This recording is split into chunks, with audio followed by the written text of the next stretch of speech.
안녕하세요. 공공코치입니다. 오늘부터는 성과평가 케이스 스터디를 해보도록 하겠습니다. 막상 직원의 성과평가를 해보게 되면 알쏭달쏭 애매한 게 한두 가지가 아닙니다. 꽤 팀장을 오래 한 경우라도 할수록 어려운 게 성과평가라고들 합니다. 정말 쉽게 풀 방법은 없을까요? 지금부터는 지표의 유형별로 어떻게 평가를 해야 할지 케이스별로 한 개 한 개 풀어보도록 하겠습니다. 이전에 유튜브를 통해 알려드린 평가표에서 제대로 평가하는 것은 절반도 되지 않는다 편을 먼저 보고 오시면 좀 더 수월하게 이해가 가능합니다. 케이스 스터디 첫 번째 관점은 난이도로 이해하자 편입니다. 여건에 따라 지표 수준이 달라져서 평가가 어려울 때 난이도 관점에서 보면 원래 설정했던 목표 수준보다 점수를 좀 더 줘야 할지 덜 줘야 할지 알 수 있습니다. 자, 마케팅 담당자인 윤 차장은 매월 보통 3억 원 정도의 매출액을 올리고 있습니다. 이전 수준을 기준으로 해서 이번 반기에는 약 10% 상향된 20억을 반기 목표를 설정했습니다. 3월까지는 이전과 비슷하게 성과를 달성했습니다. 그런데 4월부터 2배 증량 제품 리뉴얼 패키지가 출시됐고 대박이 났습니다. 4월부터 월 7억 이상의 매출이 발생해 결국 반기 32억을 달성한 것이지요. 그때부터 윤 차장은 S등급을 달라고 노래를 부릅니다. 생각해보면 수치적으로는 엄청난 초과 달성인데 이거 정말 초과 달성으로 평가해줘야 하는 걸까요? 어쩌면 상황이 바뀌던 4월에 목표를 바꿨다면 조정 목표로 평가했을 텐데 그 시기를 놓쳤고 기말에 합의한 대로 평가를 하려니 이건 뭔가 아니다 싶어 고민이 깊어집니다. 자, 난이도로 생각해봅시다. 1분기까지 난이도 110% 정도가 약 3.3억이었습니다.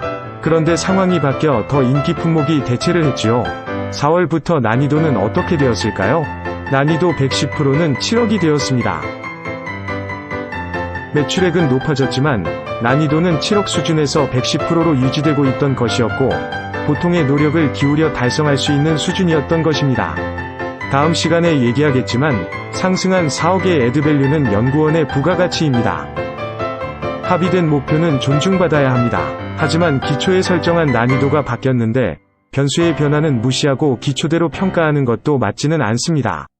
난이도 관점에서 현 수치가 맞는지 봐야 하는 것입니다.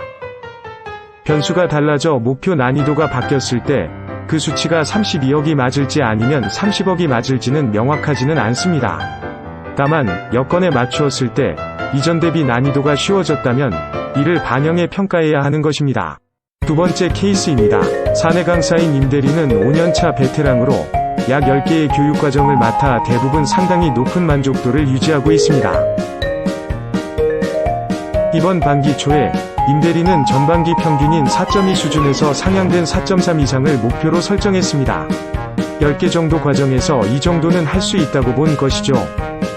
임대리는 특히 대상 과정의 특성에 맞게 교육 방식과 교보제를 조정해 맞춤으로 세팅함으로써 만족도를 상당히 높게 유지하는 실력 있는 담당자였습니다.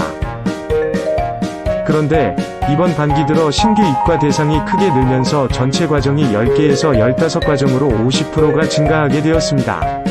열심히 과정 운영을 했지만 물리적으로 다 맞출 수는 없어 만족도가 4.1이 되었습니다.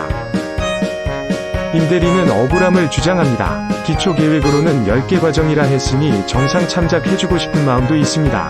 하지만 논리 없이 그냥 봐주기로 한다면 나중에 또 논란이 될 것 같습니다. 어떻게 해야 할까요? 당연히 과정의 수가 적으면 그만큼 하나하나 과정에 더 정성을 기울일 수 있습니다. 반대로 많아지면 만족도가 떨어지는 게 당연합니다.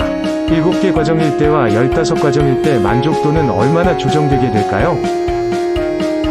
절대적인 수치가 있는 것은 아니지만 성과의 양적 수준과 질적 수준을 종합해 여건별로 난이도가 실제로 얼마나 되는지를 경험적으로 파악하고 측정치를 서로 확인해야 명확해집니다.